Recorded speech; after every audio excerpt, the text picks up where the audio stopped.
evidentment també del Leo Messi.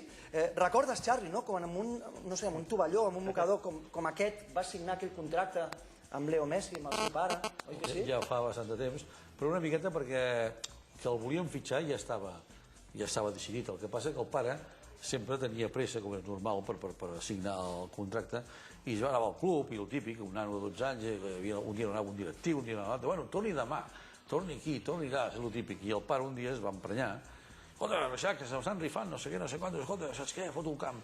Ja, és barat, saps què vull dir? Dic, no es foti nerviós, que segui aquí, home. Miri, i llavors jo dic, miri, jo soc el tècnic, doncs no es preocupi. Ara agafaré, li firmaré un paper, buscar un paper, no hi havia paper. Què tenim?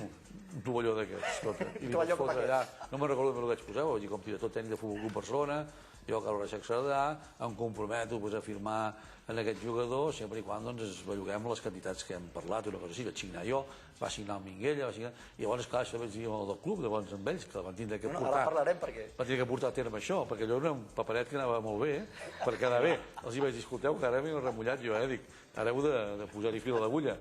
I llavors ja van estar els tècnics, els altres tècnics, els que van fer... Perquè el paper definitiu el va signar el vicepresident primer del Barça en aquell moment, que és el senyor Joan Castells. Avui tenim una mica les dues signatures, l'oficial i la del tovalló. Perquè es queixin de la motxilla. Però el vàrem signar perquè era la nostra obligació de firmar, perquè érem els responsables d'aquest tema.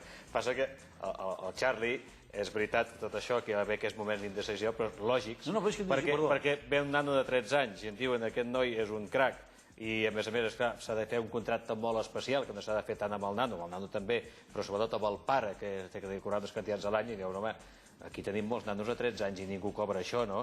Llavors, home, com a mínim, fem un informe tècnic per part dels tècnics que diguin això. Clar, l'estil Charlie i l'estil d'aquella època era tot de paraula, que a més és fantàstic, perquè són gent de paraula, diu, no, és bo, però esclar, escolta'm tu, tinguem un suport. Bueno, total, que al final, entre el tovalló i tot plegat, doncs varen signar el contracte i es va fer, i penso que realment, encara recordo la clàusula que es va posar, que si al cap de no sé quants anys se n'anava, em sembla que eren 1.000 milions de pessetes d'aquella època, lògicament això després ha anat evolucionant i se n'han fet 10 més de contractes i ara ja la clàusula deu estar on deu estar.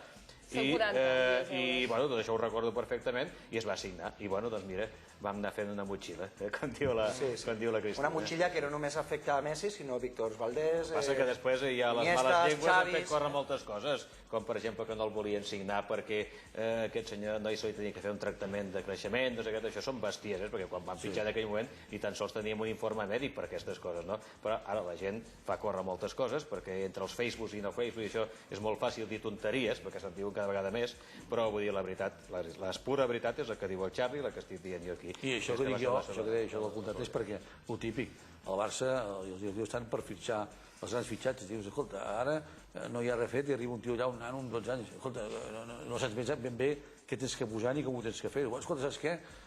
Viu una altra estona. Lo típic, que això és normal, perquè no té transcendència. El que passa, que torno a repetir, l'èxit va ser posar-se una mica pesat perquè era un jugador diferent i ho està demostrant. Ara, la gent et demana a vegades a mi, escolta, tu sabies que aquest tio és el número 1? Dic, escolta, això no ho sabia, però que jo estava convençut que aquest tio jugaria al primer equip del Barça, sí, perquè si no, no es pot fitxar. Charlie, jo ara